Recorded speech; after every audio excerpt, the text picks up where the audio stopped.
everybody. Welcome to Grooves and Motivation. I'm Jermaine Morgan. Be sure to let me know where you're watching from. Floppy, what's up, man? Nah, I'll explain later. So we'll get into this groove for now. Yes, sir.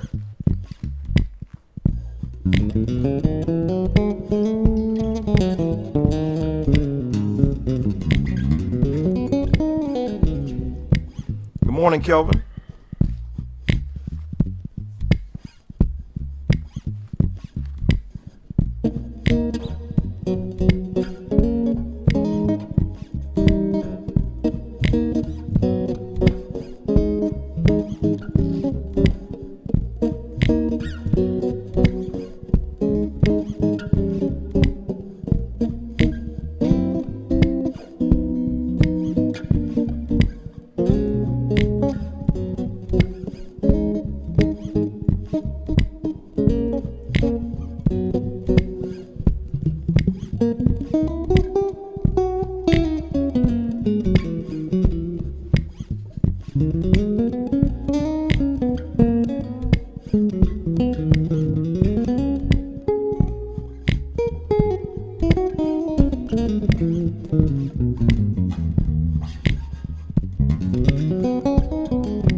Yes, sir. It hadn't went anywhere. I just playing that Fender for a little while.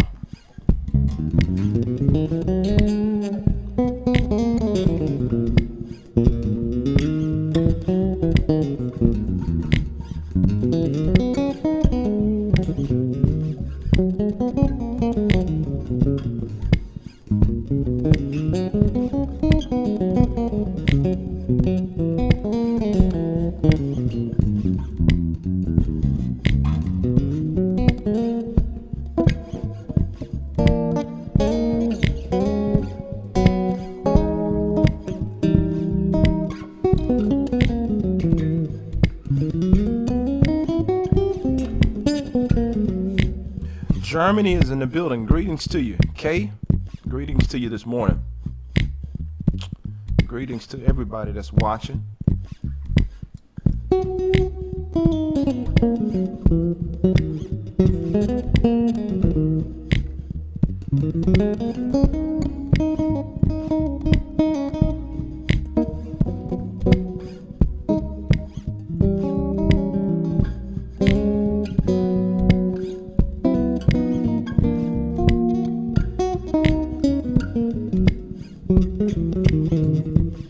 Morning to you, Floyd. Rodney, good morning to you.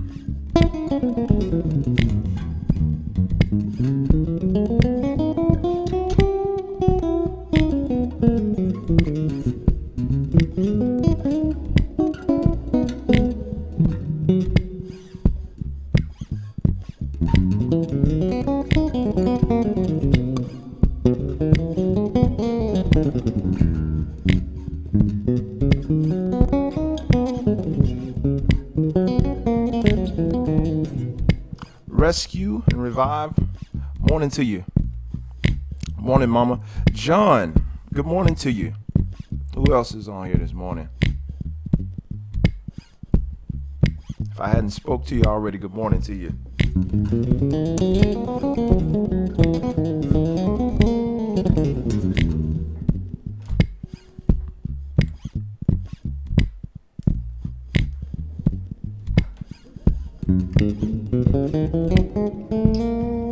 Thank you for that.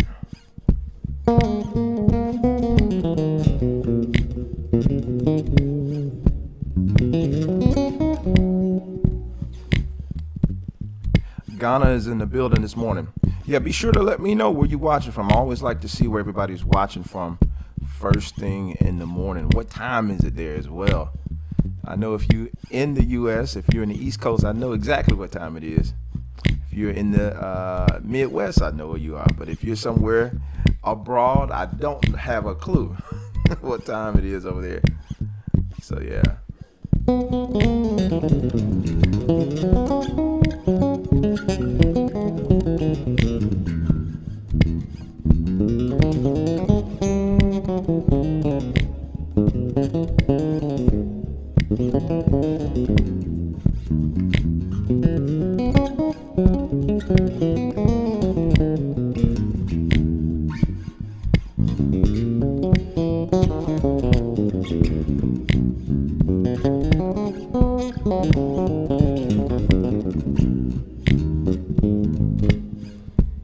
Ghana says it's 11:30 a.m. Got you. So I know if you guys are checking out my bass, 12:35 over there. Okay, good deal. If you're checking out my bass and trying to figure out what key I'm in, you're probably super lost right now. Chesapeake, Virginia, good stuff. 1336 or 136 over there. So my bass is tuned flat. First off, it's tuned flat, and I have it strung up like a tenor bass. So my top string is an E string, which is actually tuned E flat, and corresponding E flat, A flat, and so on. So yeah, it's almost like tuning a 6 string half a step down. I know that can be confusing for some people. So this low string is not B, it's actually E, like a 4-string bass. It's like a 4-string bass with a C string on, with a high C string on top, tuned half a step down. All right. So that's my B. And what will be my low E is E flat.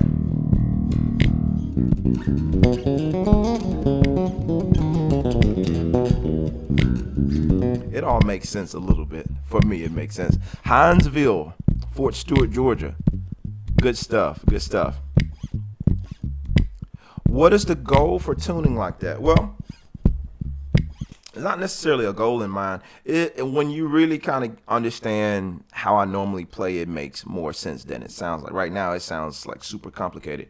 But normally, I tune down when I'm playing. Like, I do a lot of gospel playing and that kind of thing. So generally, if I'm on a 5-string bass or 6-string bass, I like to have access to the low B flat, the low A flat. So I just technically tune a half step down. The only difference with this bass is right now, I've done this from time to time. I string it up like a tenor bass, and I just put the E string on top. The same thing, is just tune a half step down, and simply to gain access to those lower notes, especially if you play a lot of gospel music, or if you just like the sound of that low E flat and that low A flat, and the low B flat, of course. Hi from Mauritius. Is that how you say that? Dylan, good morning to you. Good morning, Stephen. North Carolina in the building. I used to tune down on my 5 strings. Got you. So yeah, that's the whole point. Some people tune on down to like low A. If they have a 5-string bass, they tune down to low A.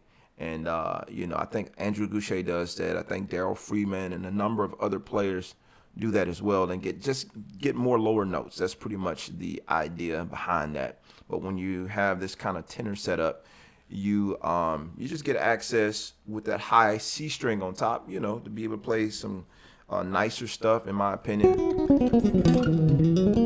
Let me rephrase that. I'm not gonna say nicer stuff, but some different stuff that you don't necessarily have access to when you do the standard setup and the standard tuning. So it's just preference. It all comes down to preference and what you like to do, and I'll maybe change this whole setup next week and have it tuned standard and regular strung up, with the B string on top. So it's all preference at the end of the day. That's all it comes down to.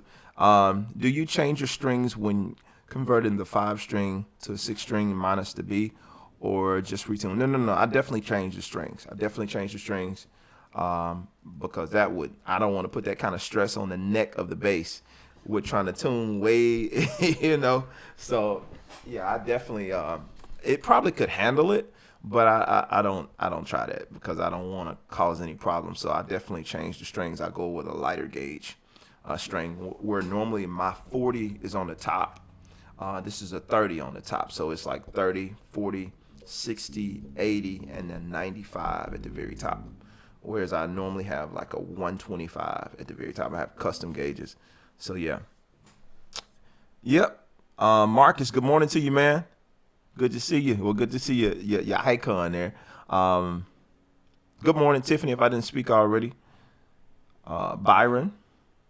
Yeah, I tune a whole step in. Good morning. Yeah, yes, sir. I got you. I got you. Nothing wrong with that.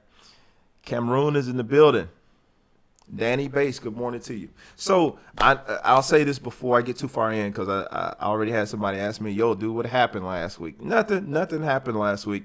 I actually just took a much needed break. I took a break from everything, and it was much needed. I've been going nonstop for a while now, and I needed to just take a chill pill, if you will. So I was fortunate enough to do that. And thank God that I was able to take a break. But I'm back, and we're back on the move. It's just sometimes it's good to regroup and just get yourself together. So, Jeremiah, good morning to you. Philippines is in the building. Yeah, so, yeah, let's jump back into this groove.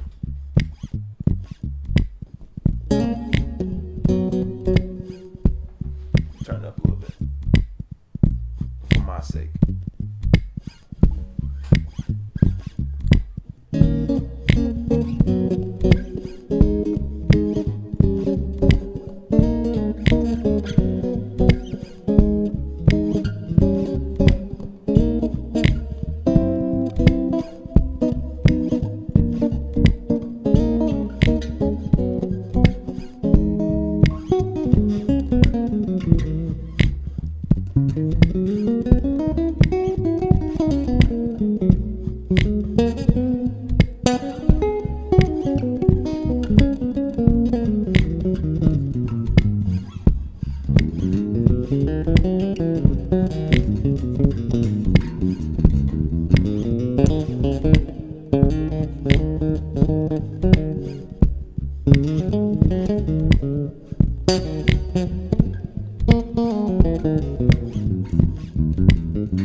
All right, let's see here. See some other comments here. I don't want to get too far behind. Y'all go. You know how it goes. Good morning, Latrell. Scarabi. Greetings from Paris, France. I was away for a while because I moved to my new apartment.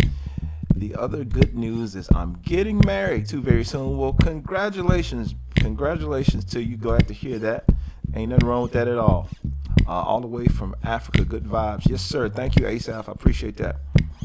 Nothing wrong with that. Gather yourself and your health. I often find myself needing to step back and reevaluate where I am. Listen, it's very good. You can't pour out of an empty vessel.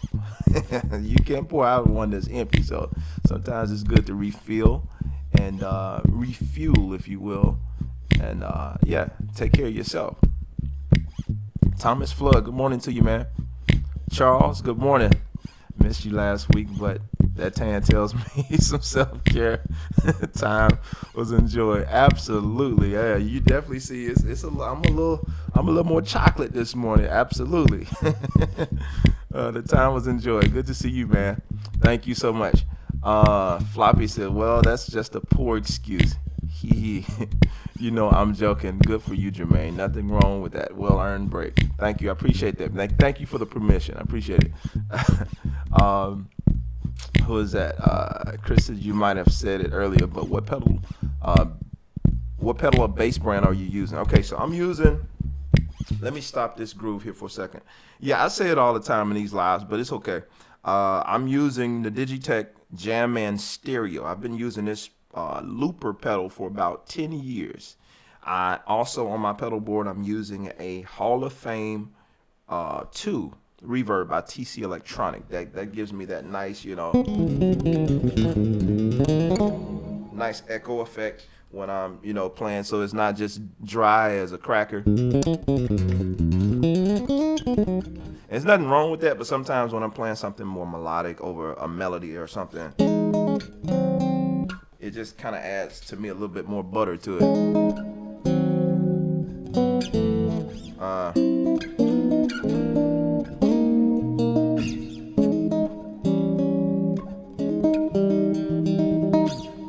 So yeah, I'm using that. Another pedal that I use is this Spectra Drive, TC Electronic Spectra Drive, and it allows me to, and that's pretty much what I use as my compression. Very little compression that I use on the bass, but I do use some compression through this Spectra Drive by TC Electronic. This is without. I'm just showing you how little compression it is. This is without, you know. Same thing with compression.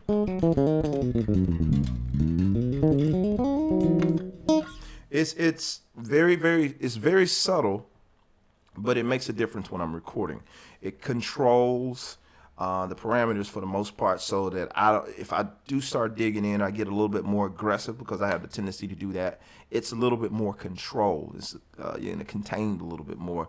And then that pedal also allows me, when I feel a little trashy and I want to kind of get, you know, a little bit more aggressive with it, you know.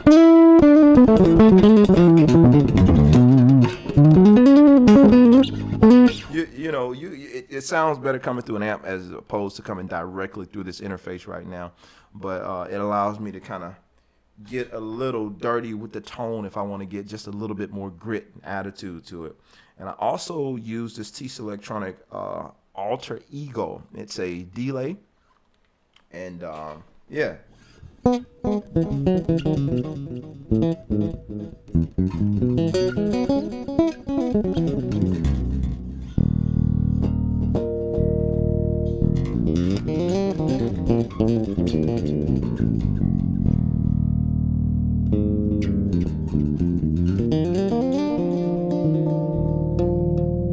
So yeah, that's what I'm using, an Alter Ego.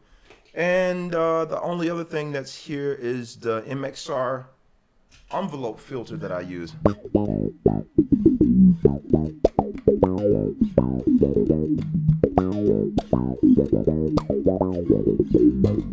You know, you can get a lot of different sounds out of this. This is just a particular setting that I have now. You just kind of shape the sound to get pretty much what you want out of it. Let's see here.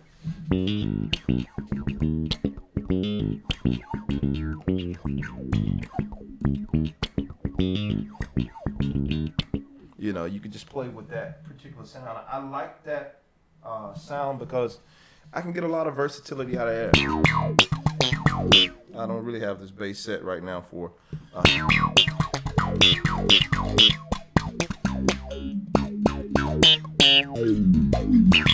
I generally don't do a lot of thumping when it's tuned like this, because it just gives me a different tone that I'm not necessarily looking for. Let's see if I can.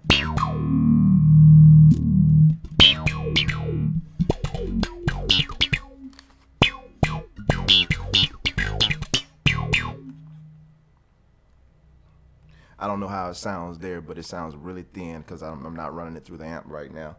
And I'm hearing that sound. It sounds really thin. Yeah, so you just have to kind of tweak it right now, the setting that I got. I don't necessarily care for it when I'm doing the thumping or plucking or whatever.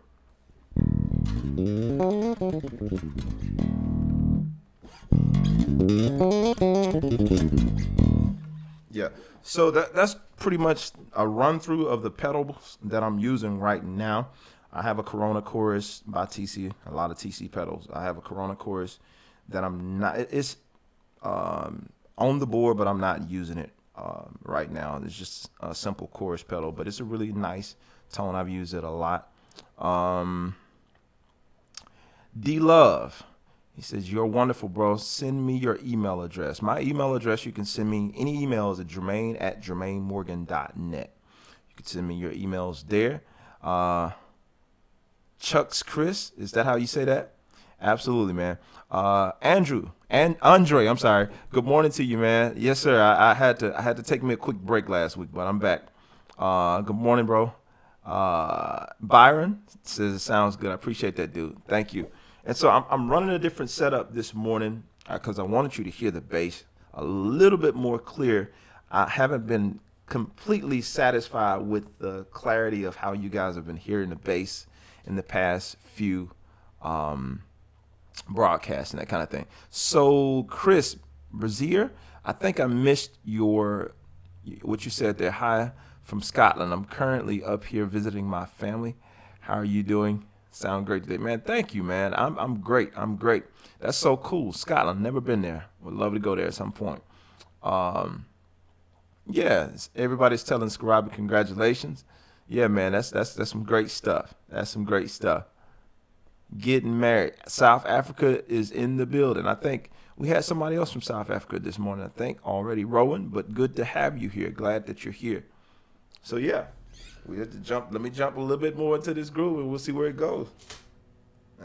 If I didn't just delete it, I think I just deleted it. Oh, that's too bad. It was accidental, but I guess I learned from my mistakes, huh?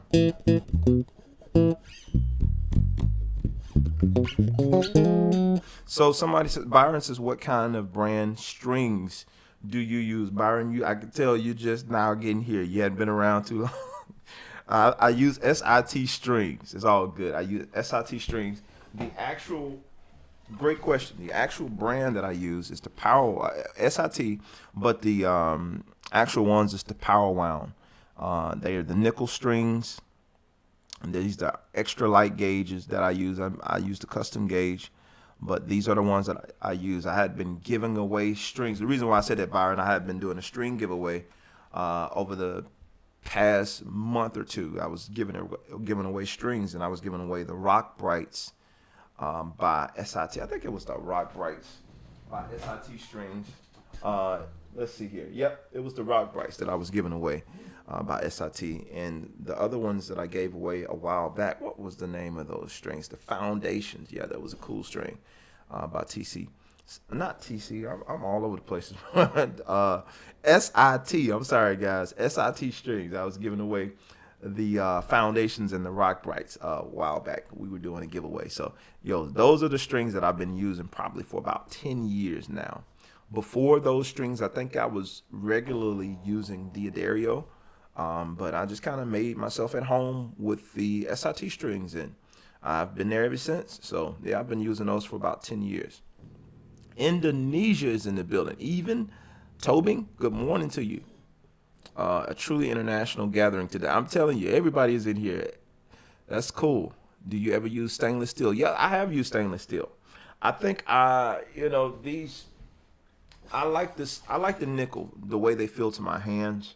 The stainless steel for me have the tendency, to grip a little bit more, just a little bit more. And these here, yeah, these are just the nickel plated. I like the way it feels when I use these strings. That's why I've went back and forth with them. And I think the Rock Brights, I think these are stainless steel. Yeah, the Rock Brights are definitely the stainless steels. And yeah, but it really depends. It really depends on what it is I'm trying to do. But overall, I think I'm most comfortable when I'm using, the nickel, because I like the way they feel. Even right out of the box, I like the way that they feel to my hands, and it's not too much of a grip on my hand when I'm playing. I'm just over time I've gotten really. I can play. It doesn't matter what the string is. I can still play, but I think I'm most comfortable with the nickel strings for now. We'll see how that pans out, but for now I'm most comfortable with the nickel strings. Yeah. So I got to create a whole nother loop because apparently that one is gone. So let's see what we can do here.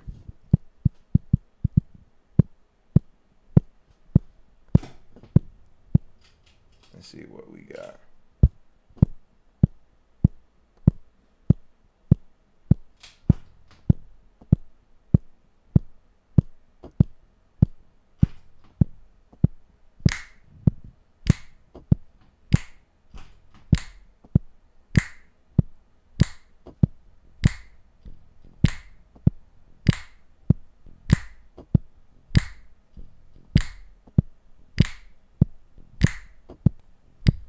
I don't know where I'm going with this.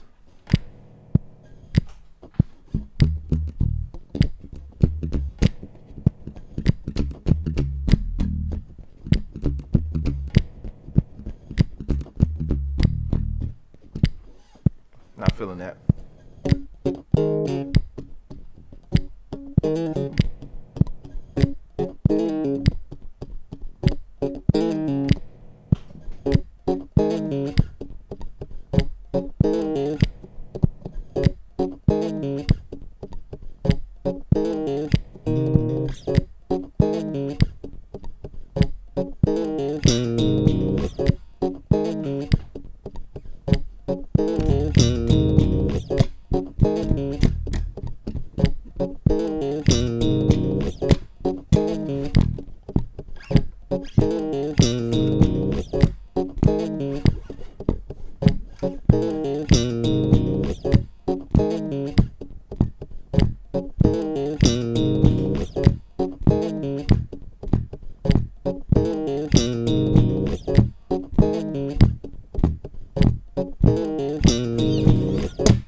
Appreciate y'all being patient, allowing me to create this. I have no idea where we're going. We'll have fun though.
Here's something else.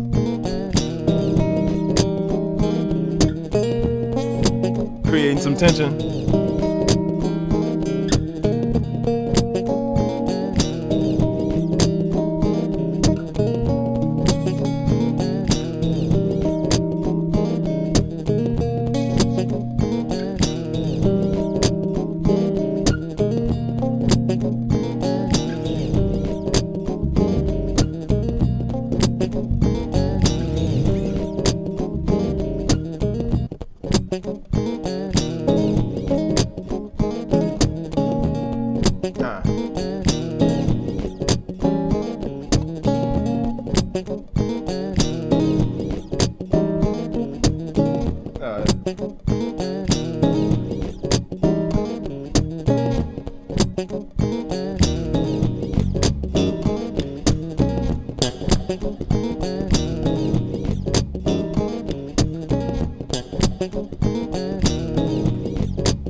That way we can go major over the top of that.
What's happening now? Y'all basically have entered my random jam sessions that I have by myself where I just zone completely out and just start trying stuff. Don't matter if it works or not. So sorry if you're not enjoying this, but I am.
Don't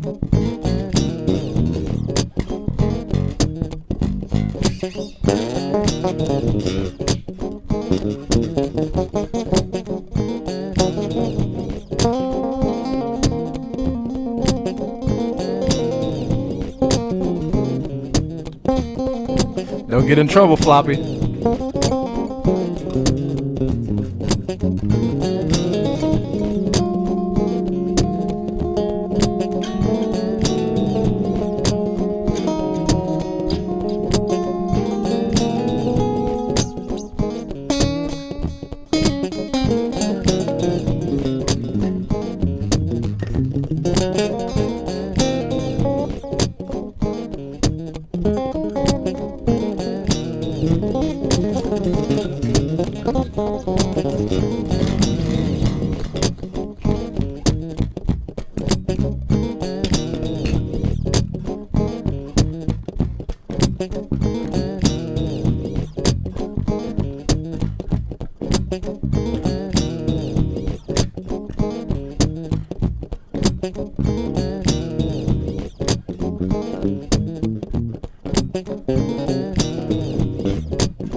Obviously, we can stay there all day, but I'm gonna get out of it.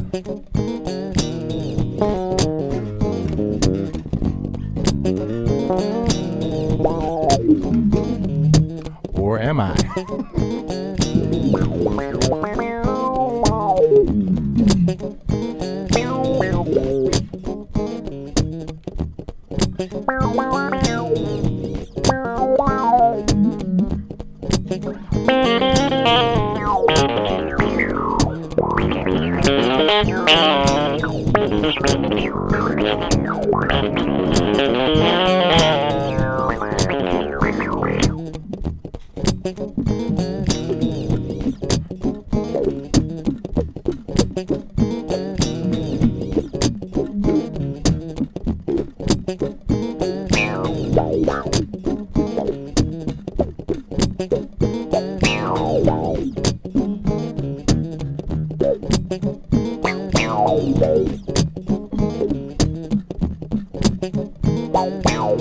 Yeah, I love Richard Boner stuff, man.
So David, as I said earlier, it's not like one pedal. I got several pedals on this board, but what you're hearing the most of is this MXR and this TC Electronic Spectra Drive. I'm just going back and forth in between different sounds.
All right, I'm saving this one.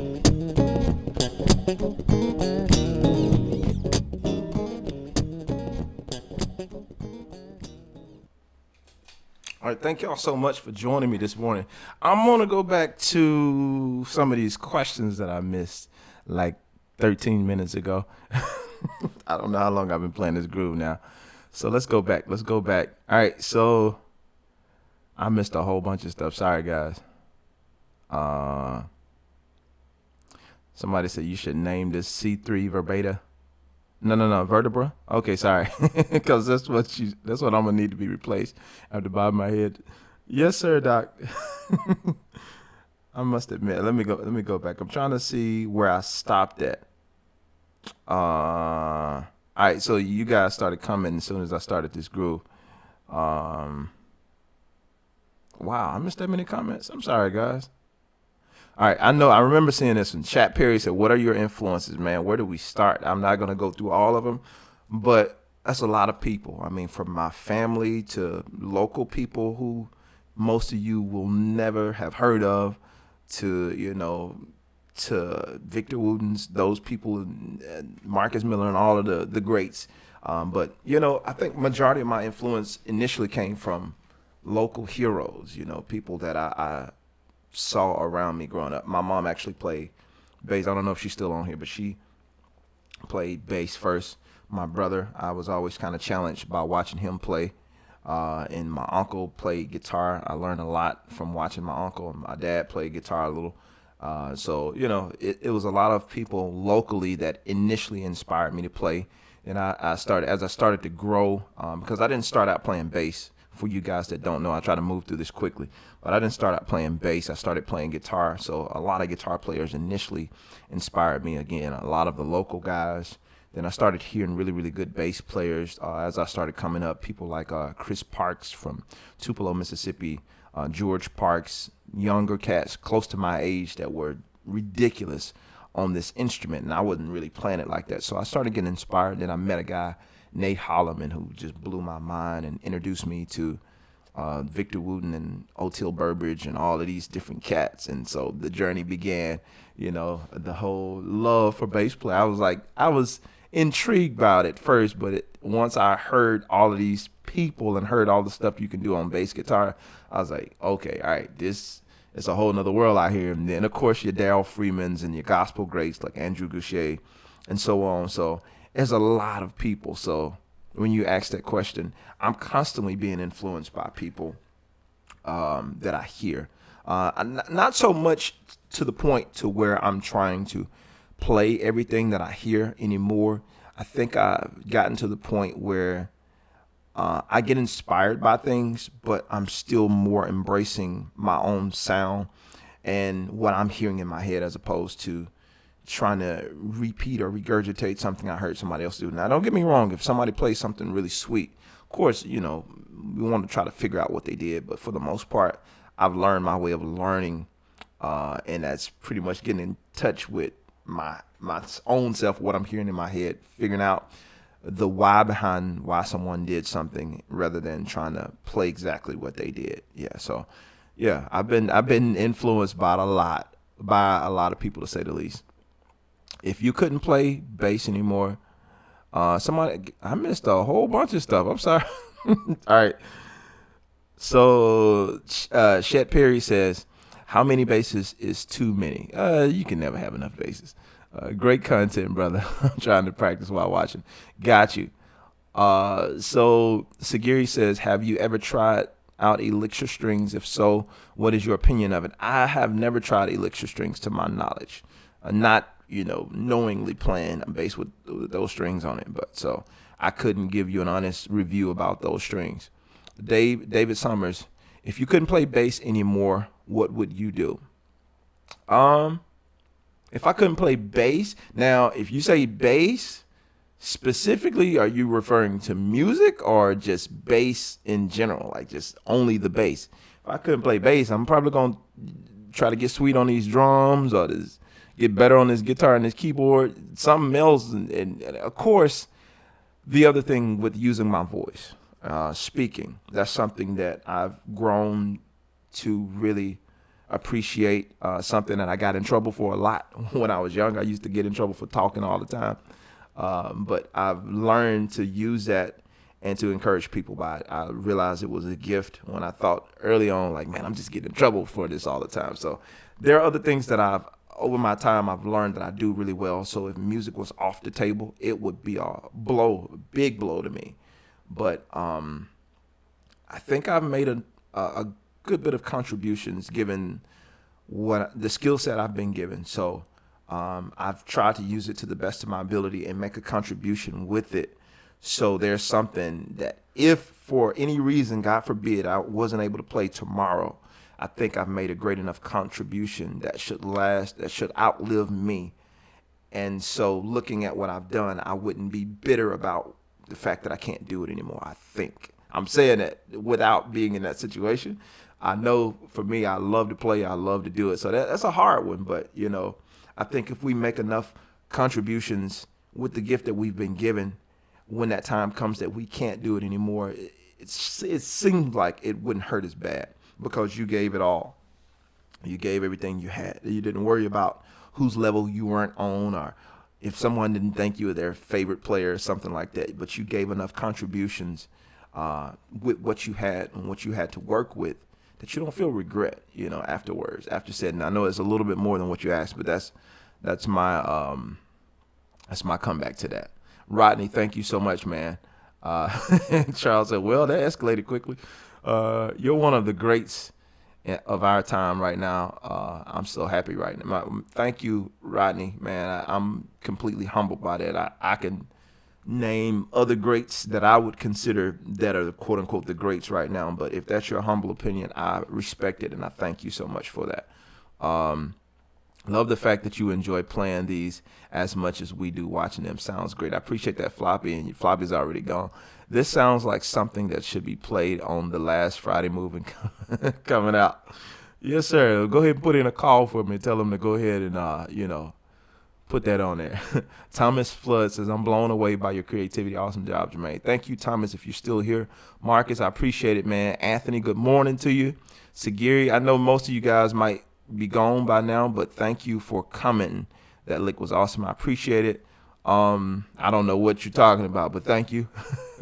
I must admit, I can't think of any other basis that I would tune into and watch every week and enjoy it every time. Not just your superb playing, but your life lessons too. Totally inspiring, man. I appreciate that. Appreciate that, Floppy. Just yes, loving this groove. Chris Hall says, the good when you can groove all day by yourself. I appreciate you, my brother. Yes, sir. Thank you so much, Chris. I appreciate that, man. And I read yours already, Charles. I'm getting down to y'all's comments. I'm trying to read them all. Kevin Reeves, thank you, sir. I appreciate it, man. Stephen, thank you if you're still here. And Stephen, did you ever get your strings, man? I think you won some strings. You won something. Somebody won something. The last two winners of the strings never claimed their strings. I don't remember who they were. I had it wrote down somewhere, but stuff has moved. So you might want to go back and check those old broadcasts and make sure that you didn't win the strings and you hadn't claimed them. I think I got like 2 to 3 sets that people didn't claim. And I'm going to keep on them, auction them off here in a minute. So y'all better claim your strings. That week off was a good idea. You are killing today, sir. Thank you. I appreciate it, man. I haven't actually played, all week. I haven't played all week. I picked this bass up this morning. The last time I played was Sunday until today. I haven't really had a chance to pick the bass up. You might need to clip this groove and post it to socials. This is fire. I appreciate it, Charles. I might do that, man. Wayman Tisdale sound. Love it, man. Wayman was a monster. Rest in peace, Wayman. Floppy says, I think we all feel that you have to do something with this. He said he had to head back to work. Thomas Flood said, hey, Jermaine, is that a high C string on your bass? I'm enjoying myself. Yes, this is a high C string on the bass. I have it tuned flat. It's a B.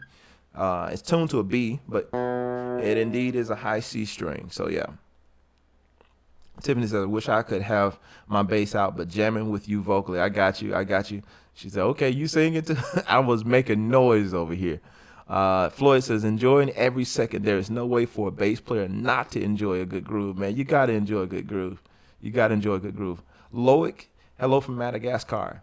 Good vibes. Thank you so much. Man, this is so inspiring, and the anointing is evident, man. Stephen, to God be the glory, man. Thank you for that. All right, so Floppy is gone, so I'm going to skip over a few of his comments. I think I responded in real time to a few of them. Sounded like Richard Boner for a second. Yeah, man, Richard Boner, he's a dope. he's a dope dude. He's definitely inspired me over the years. Brother, okay, I read that one. The face you made when you threw, the face he made when I threw those effects on. I see, Charles. And people were digging the effects. And I think I answered some of those questions. That quartet drive is killing with the fusion on top of the creative. This is why I love the bass. Absolutely, man. You could do so much with it. Floyd, I don't know what you mean when you said, what is that? I guess you was talking about the sound that I was using. Good morning. Welcome back. Thank you.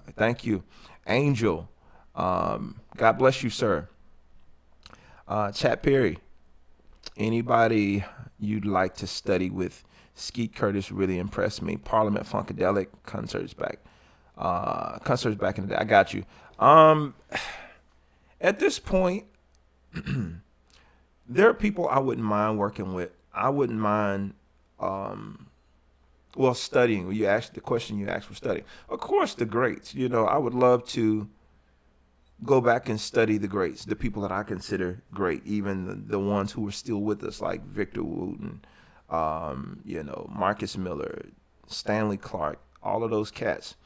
I'd love to be able to sit down and not so much ask them a lot of questions in terms of their playing, but somewhat be like a fly on the wall in the conversation to kind of see the background of how they think. A lot of this we've been able to pull out of different videos and that kind of thing, interviews, and get some insight on how some of these people think.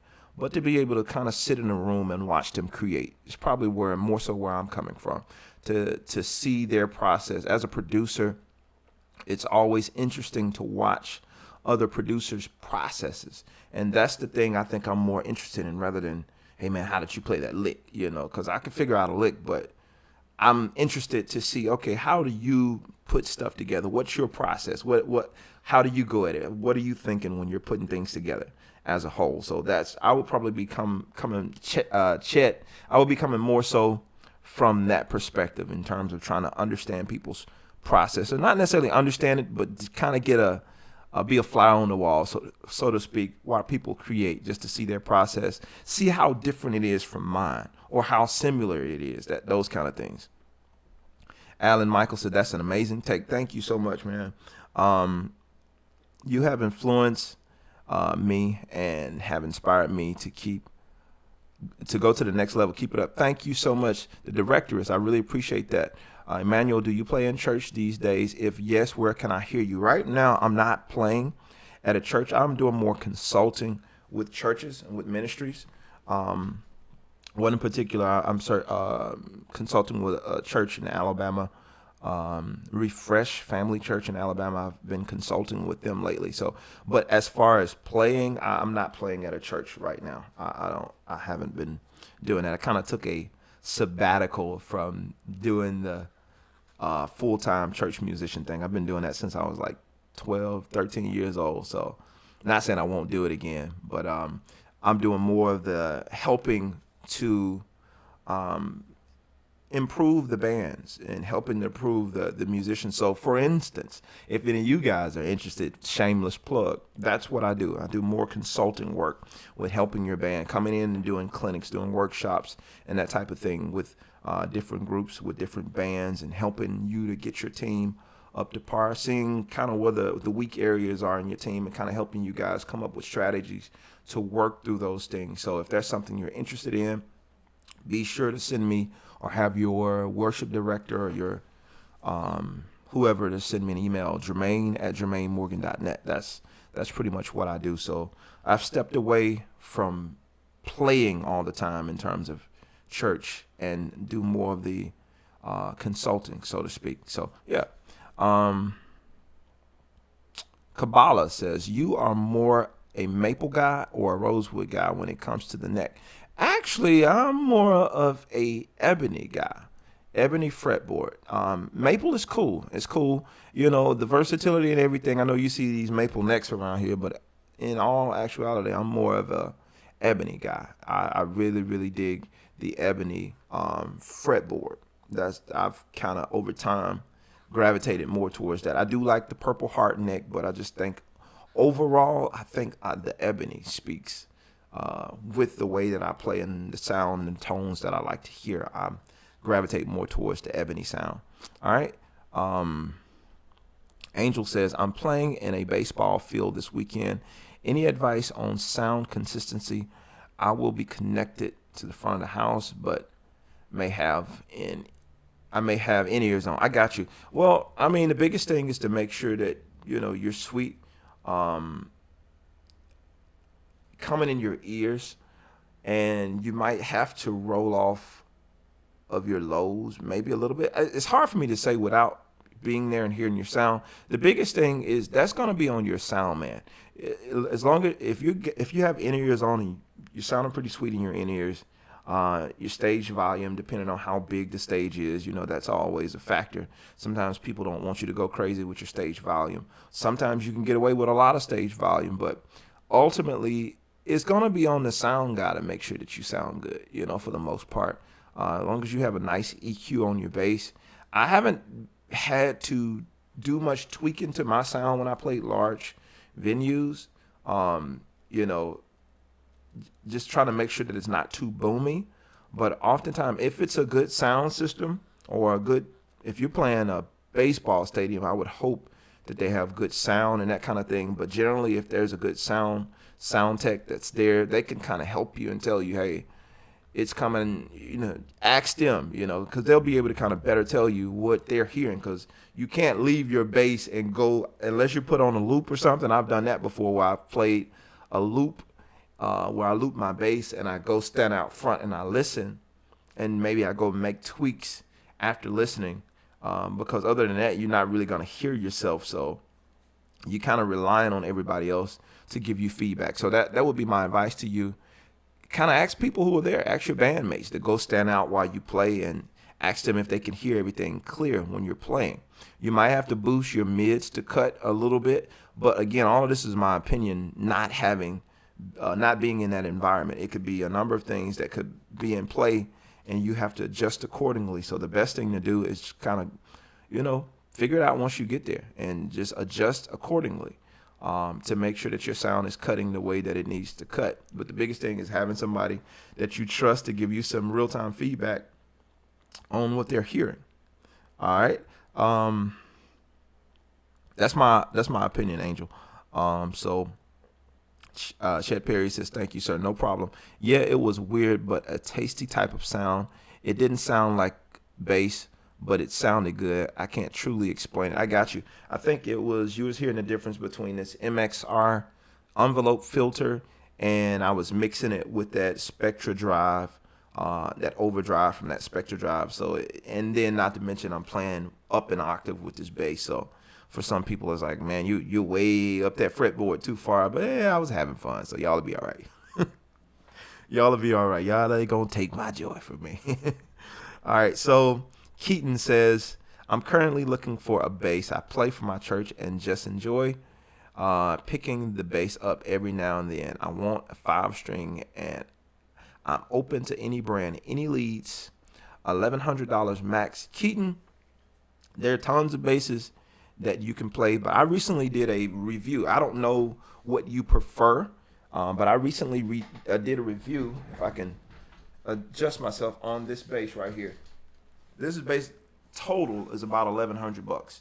This is a Fender. I don't endorse Fender, but I did do. I got this bass from Sweetwater. I did this review for Sweetwater.com, but on the website, this bass is about $1,100. And if you want to go through my channel, you can check out the review that I done on this bass. I think it's a really, really, really versatile instrument for that amount of money. And if you're just trying to max out that budget, it depends. If you're more of a 24 fret guy, maybe you want to go with something different. But in terms of just a overall solid piece of gear to have, I think that bass is around $1,100, maybe plus some tax. You should be in there. So if that's something you want to look into for a good solid 5-string bass, I was really impressed with that for the amount. And you could just keep looking. I mean, don't take my word for it. You could try it for yourself. Go out to a music store, see if you can find it, play it, and play other basses. You might find something cheaper than $1,100 that you actually dig. I played some Squier basses that sounded great, for way under that. Maybe you save that money and get you another head or something like that. It all comes down to personal preference. I try not to push any brand on anybody. I just let you hear it, give you my opinion, and let you make your own decision. Because ain't nobody going to stop me from playing nothing that I want to play. You know what I'm saying? I like Warrior. I like Serene. I like Fender. I'll pick up a Squier. I'll play it. If it's something that I'm digging, I'm liking, and I'm feeling creative on, I'm going to pick it up and play it. And so you don't have to be one particular thing. You don't have to. I know we have this whole thing, and I've been pretty loyal, I will say, to even the Warrior brand. But I will say, man, you don't have to pledge your allegiance to anything. There's a lot of great sounding stuff out there. There's a lot of great sounding stuff. And these companies are in the business of selling instruments. They're in the business of selling instruments, not trying to be your friend. And if you are a friend to them, that's great. But they're in the business of selling instruments, period. That's all it is. They're in the business of selling instruments. And you have to find what you like and play what you like and be happy with that. And so I'll leave that there. So play what you like. Go try some stuff out and see what speaks to you when you're trying to play, because you might spend $1,000 on a bass and decide a year from now you don't like it. So you have to really just spend some time and figure out what you really enjoy. I don't know that I'm going to get to this topic today because I've been going for a while and this was reading comments. Yes, sir. I ended up, okay, somebody says Sadowski, but not for $1,100, unfortunately. All right, so let me go back. Alan says, oh, yeah, you was responding to Keaton. I got you. Yes, sir. I ended up putting, okay, you guys are talking about that Sadowski or some different basses. I got you. You said I suggest Yamaha. So everybody got a suggestion. So you asked that in the chat. You probably get 1,000. And I encourage you guys, if you got some suggestions that you want to suggest, be sure to drop them in the chat. All these comments and feedback is welcome. And that gives more options to go and try out. Who is that? Keaton? Yeah, you have way more options of stuff to go and check out. That's the thing I like about this. We create a community. Everybody kind of drop your opinion about, what are you playing? I know some students of mine are playing Sire basses. Some students of mine are playing Ibanez and BTBs and Sound Gear basses, and people are playing MTDs. They're playing Fender. People are playing everything. So it's totally up to you what you wanna do. My mentors also recommended that I use extra money on lessons, which has been sound advice. That's really good, Alan. That's really good. I would agree, because you can have a really great sounding instrument, but if you don't sound great playing it, that instrument gonna sound like trash. Just shooting straight with you. If you don't sound great playing that instrument, that's all that is going to be, a great sounding instrument, period. Everybody else gonna sound great when they play it, but you're gonna still sound the same. So You definitely want to invest into learning. You definitely want to invest into learning. So if you're completely new to bass, I even tell people I wouldn't start out with an expensive piece of gear. I wouldn't. And that's why I think I felt comfortable when I did the video about the Glary bass. The bass was like $75. I felt really confident doing that video in terms of for beginner players because, why would you spend a whole bunch of money on something that you're not sure that you're going to do? Now, if you're convinced, I'm going to figure this out, well, by all means, go out and buy you something nice. But if you're on the fence and you ain't really sure, you better save that money and do something else with it. Buy you a little $150 bass and then save that money, and maybe like my man Alan said, you better go invest into some lessons and see how you're feeling about it, and see if you really have what it takes. You do, but are you gonna really put in the effort, put in the necessary work to make sure you get the desired results that you're after in terms of becoming a great player? And it goes, and I'll add a little bit of this. This was my topic.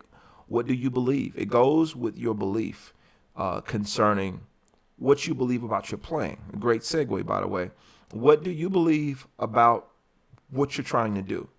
If you're going to buy a bass and you don't believe that you can actually be great at it or you can actually play it at all, you're like, if I can just do it. If you go into it with that mentality, yeah, it's gonna be difficult for you.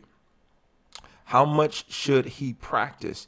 What I tell my students, I say a minimum of 10 hours a week, especially at the beginner stage. You should be putting in.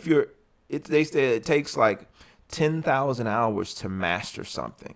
I know I put in way more than 10,000 hours on these instruments, and I still don't feel like I've mastered it. So you probably want to be putting in at least 10 hours a week, and that's roughly 2 hours a day, 5 days a week. If you go over that, that's even better.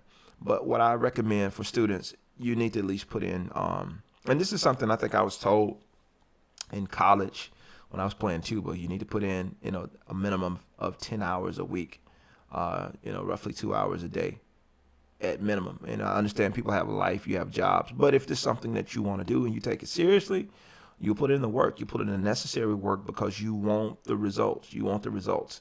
So I would recommend a minimum of 10 hours per week. You can stretch those out however you want to. But, and when I say put in that time practicing, I'm not talking about just goofing off the whole time. Do spend time enjoying the instrument. But there's some times in there that you need to put towards like really working on some things, I think the most important thing is make sure you're enjoying the instrument. Make sure you're enjoying the instrument and you are having a good time on it. But you don't want to get to the point where you're not growing. So you always want to be doing something that keeps you growing, that keeps you moving forward all the while.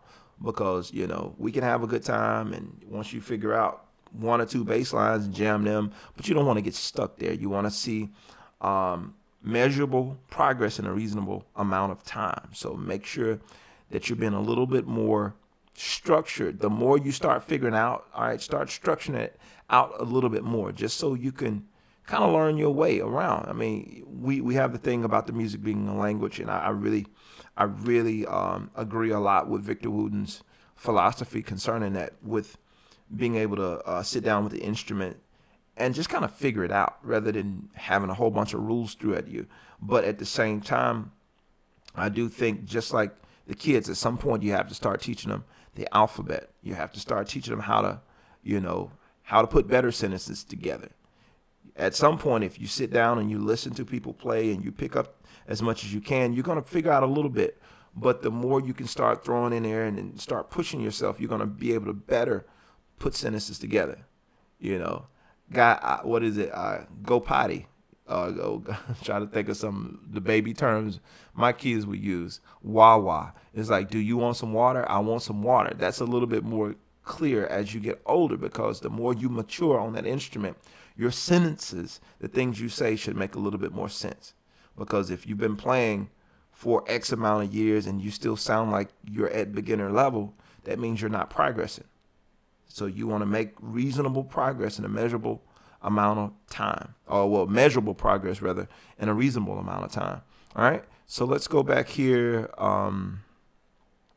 Word, I spent $200 on the Squire bass. I need to graduate a few levels before spending more money on a bass. And it's really not about the amount of money, Tiffany. All honesty, and it's not about the amount of money. I've seen people who still play, quote unquote cheap basses, and they're amazing. Maybe they could advance and invest more into their craft, or invest more into an instrument that speaks to them. But if they're getting the job done, and if that instrument speaks to them and they connect with that instrument, that's personal prerogative. Some people, I wanted something better. I fell in love with custom basses years ago, and personally I liked them. It's something that I wanted. And when I played them for the first time, I think I had the first custom, well, it wasn't necessarily custom, but it was a Warwick thumb bass. That was like my first boutique somewhat bass. And I've enjoyed the feel and everything. It wasn't technically boutique, but when I made the transition to the Warrior basses, I went up to the Warrior, place where they were making the basses, and I stayed there like 2-3 hours and played all kind of basses, and I just fell in love with, the feel and the sound and all the options and all the different things that I could do. And so I had this bass built, and then I had the 6-string built, and then over years I've tried out different kind of basses, and I enjoy it. You know what I'm saying? So I think it comes down to personal preference, but you have to get out there and try stuff out and see what you like. It's kind of like a person said, I only like eating chicken strips. I'm talking about myself, by the way. That's because that was all I was exposed to. Well, I'm not gonna say that all I was exposed to.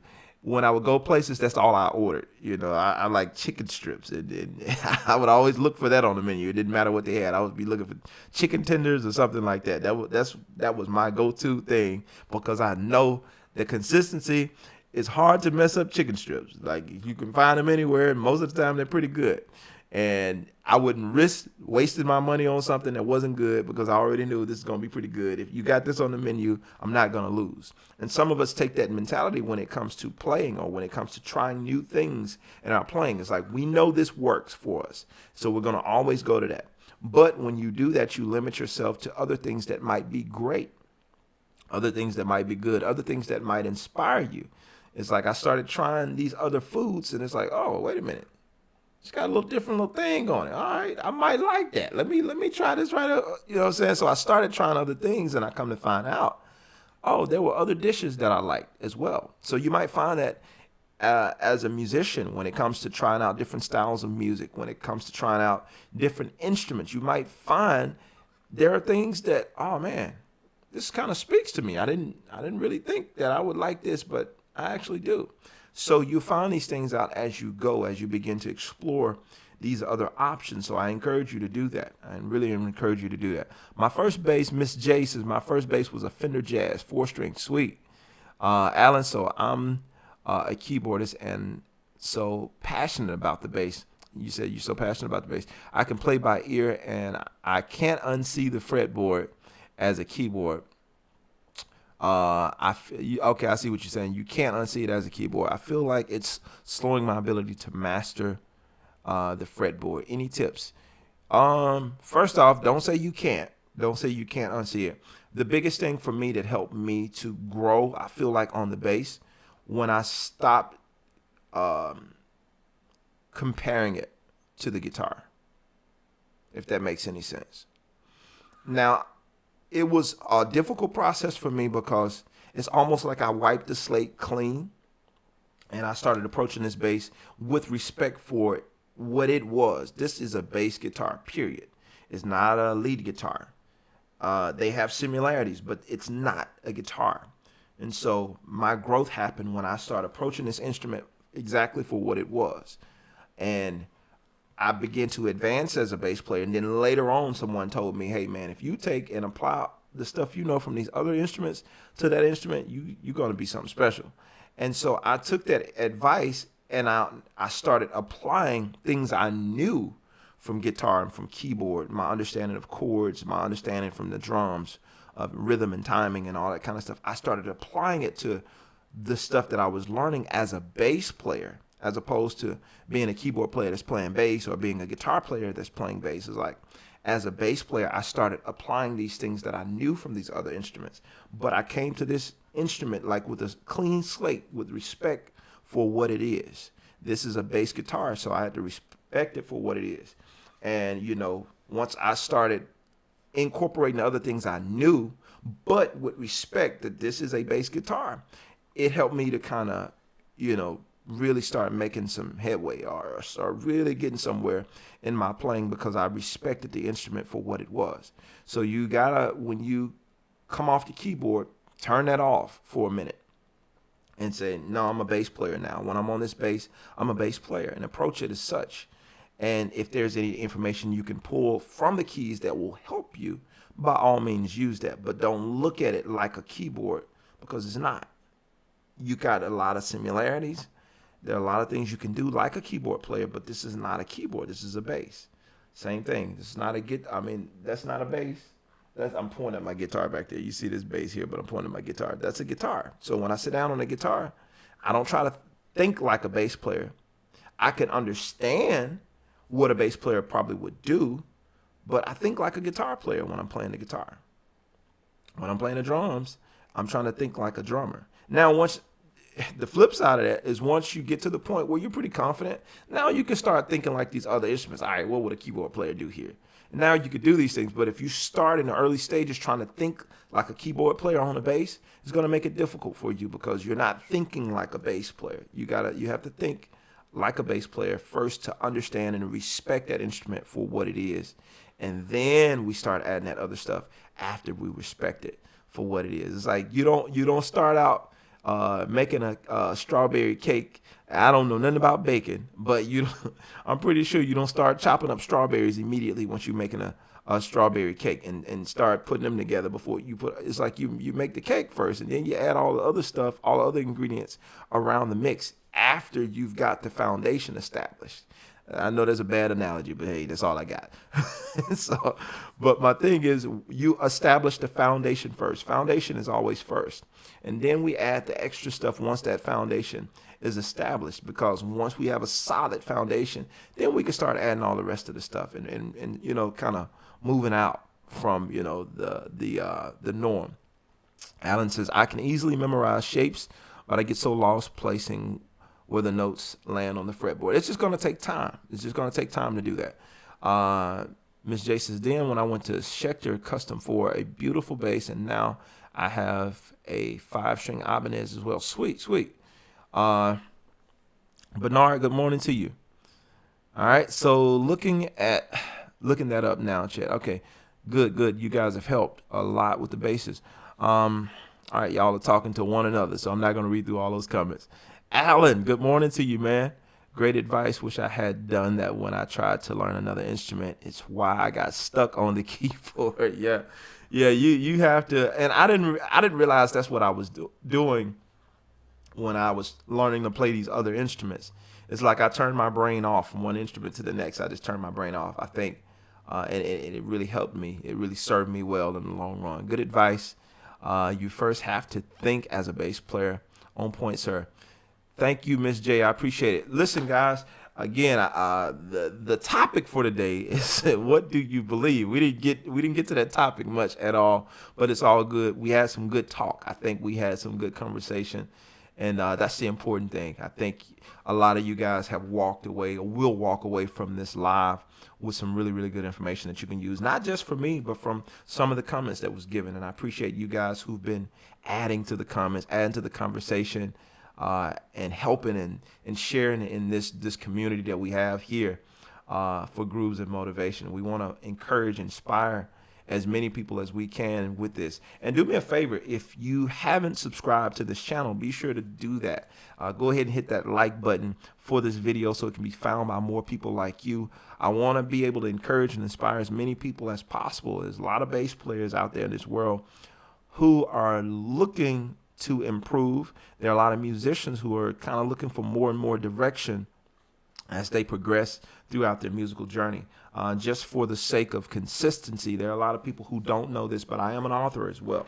And I've had a pretty interesting musical journey. If you guys are new to me, you don't know anything about me, Get this book. It'll tell you everything you need to know. 10 Ways to Success. I pretty much share my journey as a musician, some of the things that I've been able to do, some of the things I've been able to accomplish. Most of the time, I don't use this platform to celebrate all of the things that I've done because I don't really feel like that's necessary. I don't look for validation throughout those things, but I am really, really grateful for the career that God has blessed me to have. Now, one thing I do want to mention though, I'm really honored, and I got emotional. I'm gonna be honest with you. I got emotional this week. I've been creating music pretty much majority of my life, but I've been writing songs since I was about 15 years old. And I produced a record. We started around 2014, but we released this record either 2018, I think it's 2018, going into 2019. We released this record called Trusting God. If you want to look that up, by Clinton McFarland, Pastor Clinton McFarland, Trusting God. I'm going to type it in the chat. Pastor, somebody type faster than me, you can put it up. Clinton McFarland, and the name of the record is Trusting God. All right, so I'm going somewhere with this. It's not a random talk. So I'm gonna put this up so you guys can see it. So the name of this record is Trusting God. But with this record, I pretty much produced all of the songs, everything on there, and I wrote probably about. Thank you for that, Alan. I appreciate that. I wrote about 75% of the songs on this record. One of the songs in particular that I wrote, though, was a song called "I Want to See Jesus," and it's a song. The Lord gave me this song probably, I don't know what year this was. This had to be like 2017, maybe. Might have been a little earlier than that. But anyway, I got this song, and I just started writing. And I think I was in a place where I was just, I was trying to get these placements and do all this stuff in my musical career. Still along the lines of 10 Ways to Success, by the way. I was trying to do all these things in my career, and it felt like, and some of you might be in this place, it felt like I was just in this place where I kept hitting a brick wall. I wasn't going anywhere. And it just clicked to me. And as the words of this song came to me, it's like, it's not about me. It's all about him. I'm living to see Jesus. I want to see Jesus. It's like I took my focus off of trying to become something or trying to get accolades or trying to, get another placement or get a placement or whatever the case may be. As a musician, we're trying to do this stuff because I felt like I kept hitting a brick wall. Granted, at the time, I had, a lot of victories in music. It wasn't like I wasn't having a successful career. I was, but I felt like I kept hitting a brick wall. But with this song, it's like I'm talking about, it's not about me, it's all about him. I'm living to see Jesus. I want to see Jesus. Where I took all the focus off myself and pretty much made it about him. During this time, I was still, mind you, working to try to get placements and stuff on TV and on movies and all this kind of stuff, and wasn't getting anywhere. I think I had a few placements, but they were like super minor, like very, very minor. I did this song. I let Pastor McFarland hear it. He loved the song. He recorded it. And that was pretty much it.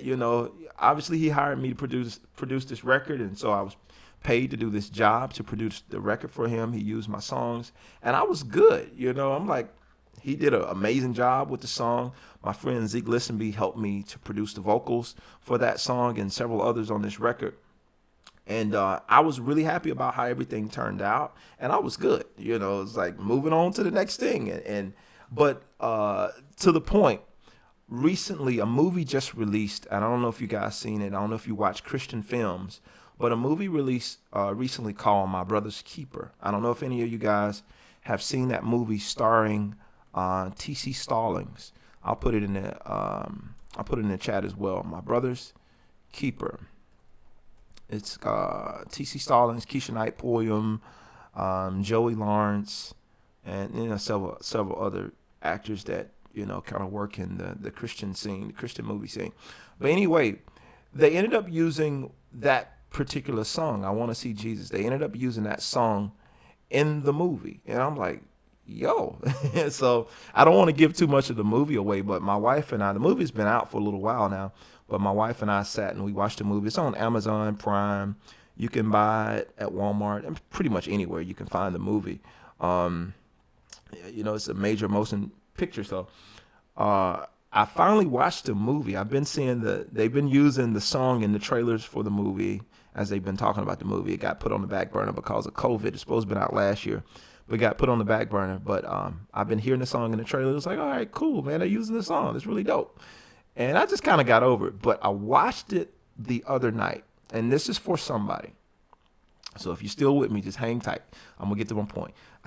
I watched the movie the other night, and it got to the scene, and I'm not going to tell the scene, but it got to the scene in the movie where the song came in, and how the scene matched up with the song and the message that was coming across with the scene. I was just, it did something for me, because when I wrote the song, I know what it did for me, but to know that the song was viewed in that way for such a powerful scene and to be used to send this message out to people.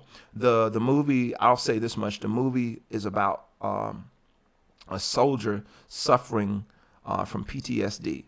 And so if you know somebody, I know Memorial Day was just yesterday, and we celebrated a lot of, military personnel and that kind of thing. But if you know anybody that's suffering, or maybe that's been to the military, that might be a great movie for you to recommend for them to watch, My Brother's Keeper. But anyway, the scene was, the way everything came together, it really did something for me. And for me personally, it was like a stamp of approval from God, that's saying, like, I hear you. I see you. I see what you're doing. And I'm pleased with it. And to get that validation, not from a movie per se, but the feeling that I got when I watched that, and I'm hearing music that I've created, music that I've written, and stuff that I've played and, put my hard work into. I'm hearing it played back, and I'm seeing the context of how it's being used and how it's being perceived. And it's, at that point, it's not about me, because if I didn't tell you, you wouldn't know that's my song. There's nothing in that song, unless you really know my writing. There's nothing in that song that says, hey, that's Jermaine Morgan. But I know the intention of why I did it, and to know it's being used to help people. It really did something for me. And so I pray for you guys who are watching, that your music, what you're learning, this journey that you're on, it does something more than just get you accolades. I pray that it gives you a feeling that I felt the other night, that you get that thumbs up from God, like, I hear you, I see what you're doing, and I like it. You get that validation from him that he actually enjoys, no matter what level you're on. It ain't about your chops and all this kind of stuff, but you get that validation from God that says, you know what, I see what you're doing. I see what you're doing. And I like it. I see what you're doing. I like it. And because he sees what's done in private, Team Ramroy, good morning to you. Because he sees what's done in private, he rewards you openly for it. Nobody know about, what I was going through mentally when I wrote that song. And nobody knew the intentions of my heart when I wrote that song, but he did. And the fact that he decided to bring a major platform over anything that I could, it goes back to one of my favorite verses, Ephesians 3:20. Now unto him that's able to do exceeding abundantly above anything that we can ask or think, according to the power that works in us. It's like through the strength, through what I'm doing, it's like you're going to exceed anything that I'm thinking about. Like, I would have never thought in a million years when I wrote that song that it would end up being like one of the main themes of the movie. And it's like, it's not most placements that I've gotten, because I've had some other placements that's on TV and that kind of thing. Most of the placements I get, it kind of tucked away in the background. They use it for a scene. They might use, 15 to 20 seconds of it. If you're lucky, they might use, a few minutes of it. But most of the time it's tucked away before them to use this song and the lyrics, and you hear the entire song. As a matter of fact, they extended it to make sure you hear all of the words of the song, and they used the entire song in the film. So I was really, really just blown away by that they thought enough of that song, that they made sure that people heard the entire song. So it's something that I'm really humbled by. And just to say to you guys, there's a statement that I have on the back of this book, that says, if I can, if I can find it. But it basically taught. It might not be on this. It might not be on this book. I thought it. Yeah, it is. Yeah, it is. I'm sorry. So it's like you can have a successful career without necessarily becoming famous. You don't have to be famous to be successful in music. You don't have to be famous. I want to say it again. There's this idea that you have to be famous or you have to tour on this big stage with this person, Beyonce, Jay-Z, or whoever your person is. There's this idea that you have to do all of that in order to become successful. And you don't. And you don't have to take shortcuts. You don't have to sell your soul. You don't have to do that. I'm a living witness of it. You don't have to do that. Now, you have to be careful how you define success. And it's all about what you believe. It's all about what you believe. A lot of the routes that I took in this 10 ways to success was about me not compromising who I was or what I believed. And by doing that, God has honored that. And I think that's the biggest overwhelming feeling that I felt when I watched. And I'm being super transparent with y'all right now. But that was the biggest overwhelming feeling that I felt the other night, is the fact that I'm like, dude, if I never get 1 million from that, I'm okay, you know. But the fact that you honored my sacrifice and you displayed it for the world to see, I'm completely floored by that, because you didn't have to do that. You didn't have to do anything concerning my career or anything like that. But the fact that you decided to, all right, I'm going to put you on Front Street. Yeah, I'm going to put your work out here so everybody can hear it. Because the objective is not necessarily for everybody to know my name, but for people to hear and enjoy and be affected and inspired and encouraged by the music. That's the objective when I'm creating this stuff. Motivate, encourage, inspire. You know what I'm saying? I want to lead people somewhere. And if that's my main objective, is to lead them to Christ through the music that I'm creating, then what better song to put on a movie? It's like, what better song? I've written tons of songs. I got a lot of music out there. And some placements on some different artists. Many of you probably don't even know that's my stuff, but it is. And I'm not going to start name dropping because it's pointless. But that meant a lot to me, because I know where that came from, and I know what was in my heart when I done it. And for God to take that and honor that, it's encouragement to me, and it's encouragement to you who are watching out there, that it's possible to be more than you can imagine. It's possible to accomplish more than you can imagine through your Jeremiah 29:11. That's a good one. Yeah, it's possible to do more than you thought. So I encourage you to raise your belief of what's possible for you. Going back to my favorite scripture, look it up. Go Google it. If you don't have a Bible, go Google it. Ephesians 3:20. Now unto him that's able to do exceeding and abundantly above anything you could ask or think. That means anything you can think of, God can exceed it, if you can believe it. Anything you can ask. One of the things I was convicted of the other day is that my thinking was too small. Some of you guys who are watching me today, your thinking is too small. And I'm just going to use myself for example. You're looking at me saying, man, if I could just get to that level, I'll be straight. Don't do that. Don't limit yourself to what I'm doing. Don't, because I'm happy with what I can do, but I'm not satisfied. I want to be better. So don't limit yourself to say, man, if I could just get to where you, don't do that. Don't limit yourself. Push yourself to be greater. Push yourself to be greater. Because when you do that, you open up, when you aim for something, it's like you open up that opportunity for you to hit that thing. But if you aim, Les Brown, he's a statement that he says that many people fail not because they aim too high and miss, but because they aim too low and hit. So when you start setting your standards really low and then you get there, it's like, wait a minute.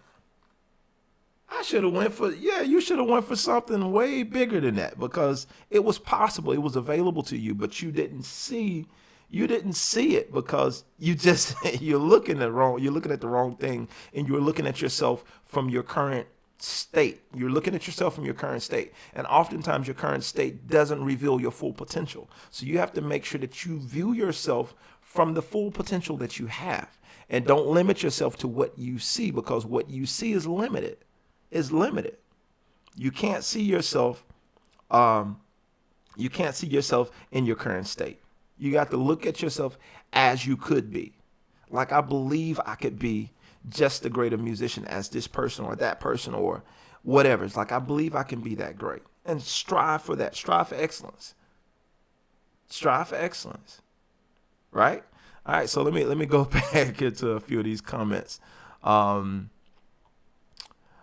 Tiffany says, congratulations. That's a great testimony. Thank you, Tiffany. I appreciate that. Alan says, and guys, by the way, be sure to follow God in Gigs. I'm going to put this up on the screen. Be sure to go follow God in Gigs. This is, he's putting out really, really great content. If you're not following on social media, go ahead and follow that on all platforms. God in Gigs on Facebook. Follow this YouTube channel. He's constantly interviewing really, really great musicians and putting out great content for the music and the creative community. So be sure to follow Alan at God and Gigs. He and I did a podcast. I think that was last year, right, Alan? He and I did a podcast that we talked for a good little, probably about an hour. It's on the God and Gigs. I posted it on my page. So if you're not following God and Gigs, be sure to do that as well. He says, amen, bro. Being faithful always brings a reward. Absolutely. Chris Hall said, Brother Morgan, you're preaching a great message. Thank you for that, Chris. And let's see here. Alan Michael says, I think that goes back to your take earlier. If you can make an impact that outlasts you, that's the level of fulfillment that outweighs fame. Yes, absolutely. Very well said. Very well said. Angel says, any thought about Christian musicians practicing secular music? Does the Spirit convict you when you try to play something more challenging, even though it's not Christian? Angel, my personal take on that, I think it's what you said. It comes down to personal conviction. It comes down to personal conviction, because oftentimes people have put labels on things because of the nature of what it is. Now, I will say this. Let me be clear about what I'm about to say. People might consider me an extremist, but I don't listen to a lot of secular music, at all, pretty much. And when I say secular, I'm not meaning jazz or anything like that. I'm meaning like music that the lyrics are kind of vulgar or the content is something that I don't agree with. I think my battery just died on my camera. Let me change this battery. Give me a second here.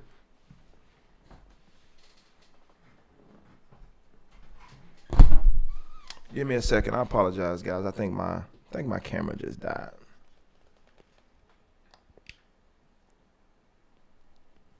Let me change the battery on this camera. I know this is very unprofessional right now, but this is technology, guys. This is what we got to deal with. We're going to get it back going for you. Give me a second here.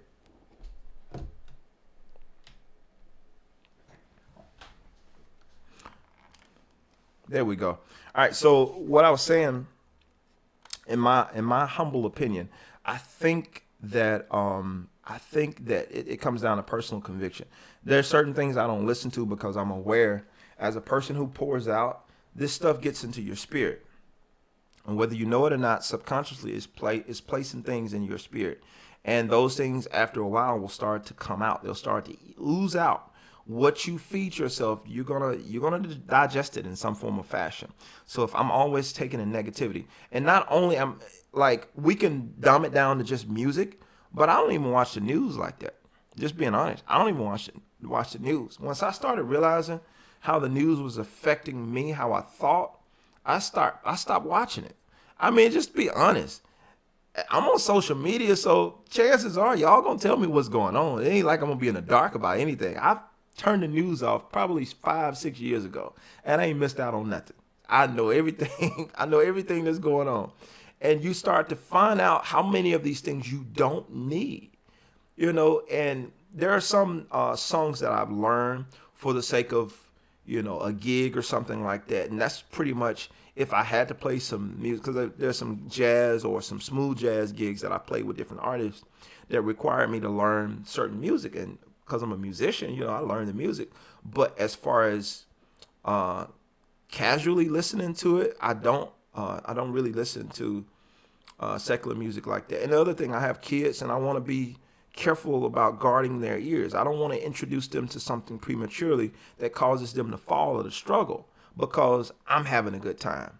Now they're not mature enough to handle that and to dissect or digest that information the correct way.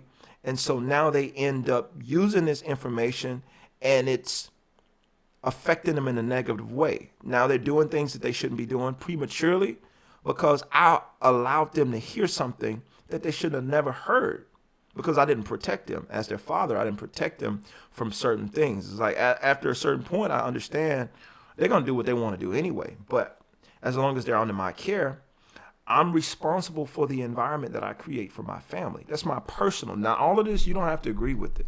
This is all my personal opinion. I'm responsible for the environment that I create for my family. So there are certain things that I won't expose my family to. If I have anything to do with it, there's certain things I'm gonna try to protect them from because my oldest is 9, my youngest is 3, my son is 7. So they're very impressionable. They're picking up on everything. Certain TV shows I won't let them watch because I'm being very, very careful about the environment that I'm exposing them to. It's like we can't risk them being exposed to certain things and having their heart tarnished or having, something put there that should have never been there. I don't want to run that risk and be held accountable for that as a father. These are all my personal convictions. So when it comes to playing certain music, I talk about this in the book a little bit, where when I was playing certain secular gigs, I felt like a phony, not in church, but on those gigs. I felt fake because, when certain gigs, I'm doing them because I got to feed my family or I got to pay a light bill or something like that. So I'm accepting these gigs. It ain't something that I'm listening to. But as I'm playing this music, they want you to be engaged and to kind of act out certain things. And I felt fake doing it. I'm like, this is not me. I felt uncomfortable. I felt uncomfortable all the time. And it wasn't a situation like somebody saying, man, you need to loosen up. But I felt like I was out of place. I'm like, this is not me. This is not my vibe. So if I'm not going to do these gigs and I still need to make some money as a musician, well, I need to come up with something else as an alternative for me to not have to play that stuff that I don't want to play. I'm like, now I don't feel like that when I play like certain jazz grooves or stuff like that. But I'm convicted when I play certain songs that I'm seeing how people are reacting. And I'm like, that's not what I'm trying to encourage. So if this goes against what I'm about, I can't be cool with doing it. Now, I'm not condemning anybody. If that's your thing, if that's how you feed your family, that's you and your personal conviction. The Bible talks about let every man work out his own salvation with fear and trembling. So it's not my place to judge a person. If that's you good with it, if you like it, I love it. That's you good. But as for me, it doesn't work for me. And I had my own personal convictions about that, and I didn't feel comfortable with it. It wasn't so much that I felt like God was going to punish me or something like that. It's just I felt fake, and I don't want to ever feel fake in anything that I'm doing.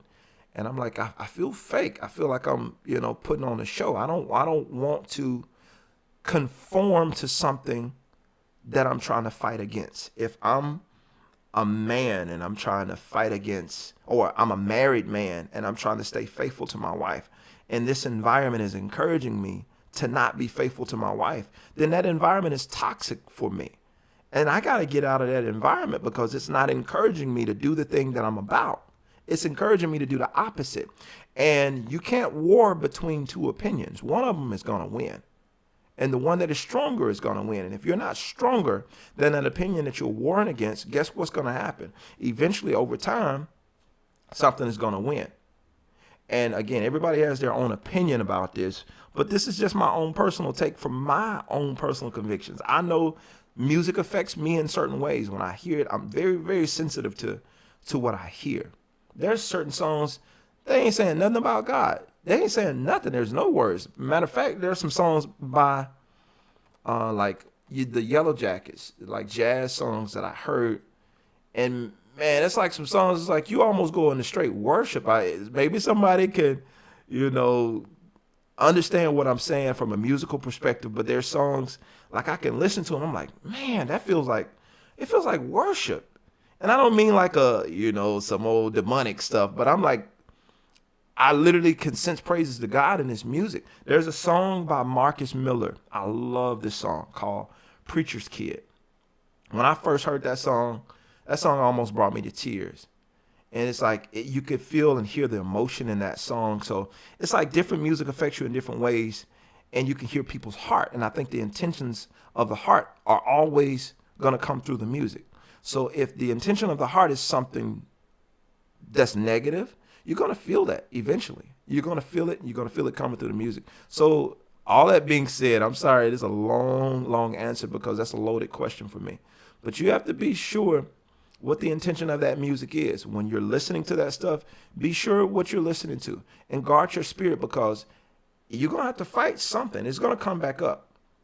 It's going to come back up. And what you allow in, you give it permission.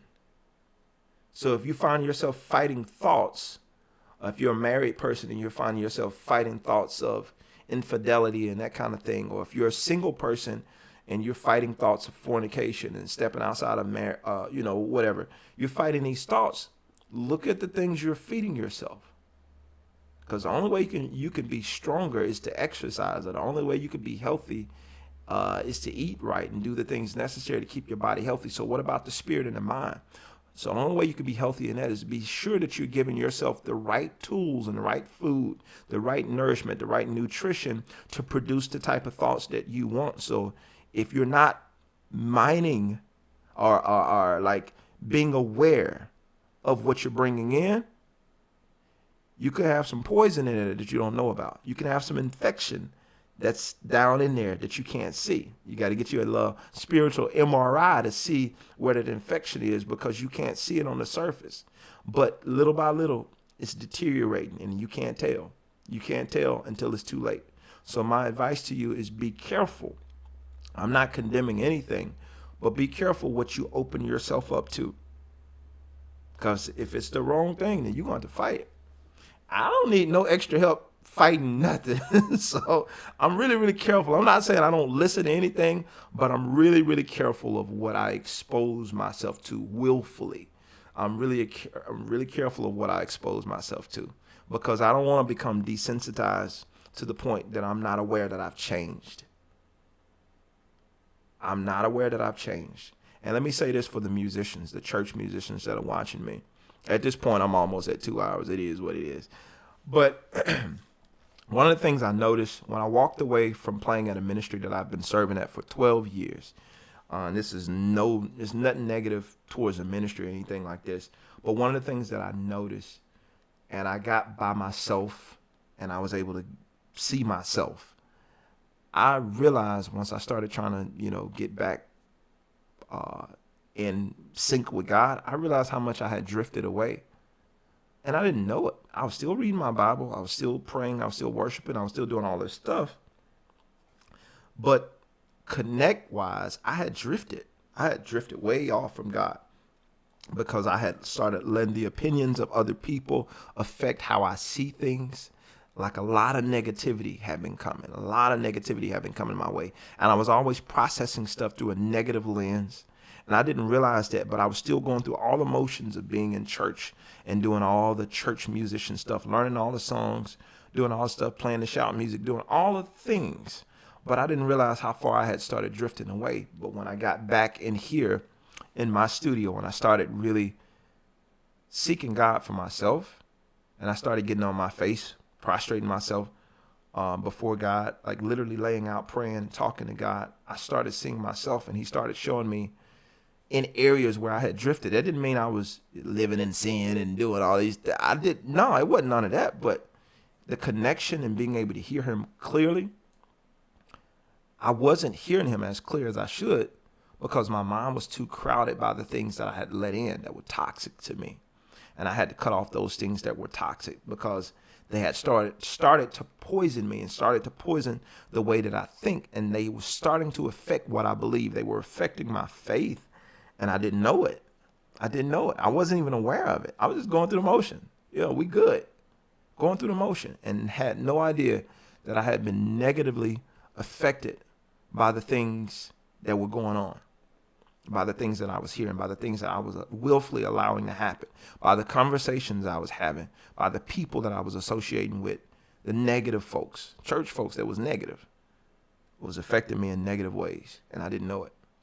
So I encourage you to be mindful of the people you have around you.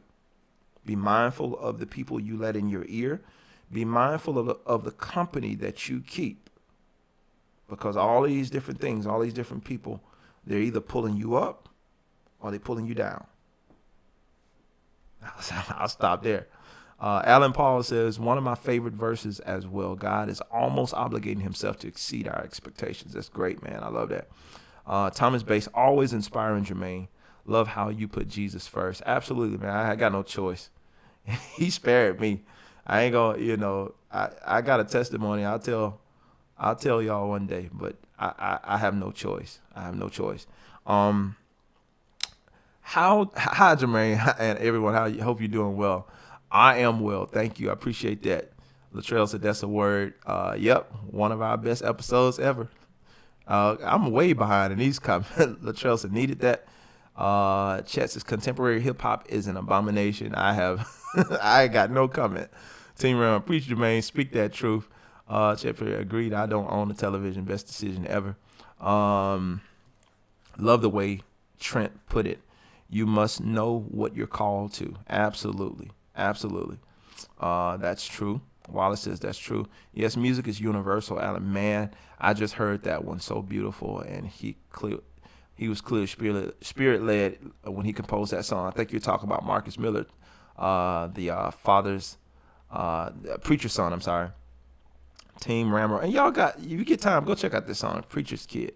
It's Preacher's Kid, I think, by Marcus Miller on the Aphrodisia record. There's spiritual influences in music. Absolutely. Both negative and positive. Guard your spirit. What you allow in, you're going to have to fight against. Absolutely. Psalms 139:23. Search me, O God, and know my heart, and test me, and know my anxious thoughts. Yes, sir. That's true. Great word. Listen, guys, I've been on here way too long. It was good, though. It was good, but I got to go. I appreciate y'all for hanging out with me this long. I really appreciate it. For everybody that's joining in, everybody that's joining in the chats, I really appreciate sharing and talking with you guys. And we're moving forward. This is, again, Grooves and Motivation Live with me, Jermaine Morgan. And I'm looking forward to seeing you guys on next week, God willing. Jermaine Chet says, Jermaine, have you heard Blues for Salvador? No, I haven't. I haven't heard that. The name sounds interesting. Do I want to hear that? But I might check it out. No, I haven't heard that. Thomas, have a great day. Everybody, take care. I'm out of here. Much love. It's over 2 hours. I got to go. Appreciate your brutal honesty for not hiding your faith. Absolutely. To God be the glory. Hey, listen, I'm out, y'all. Peace.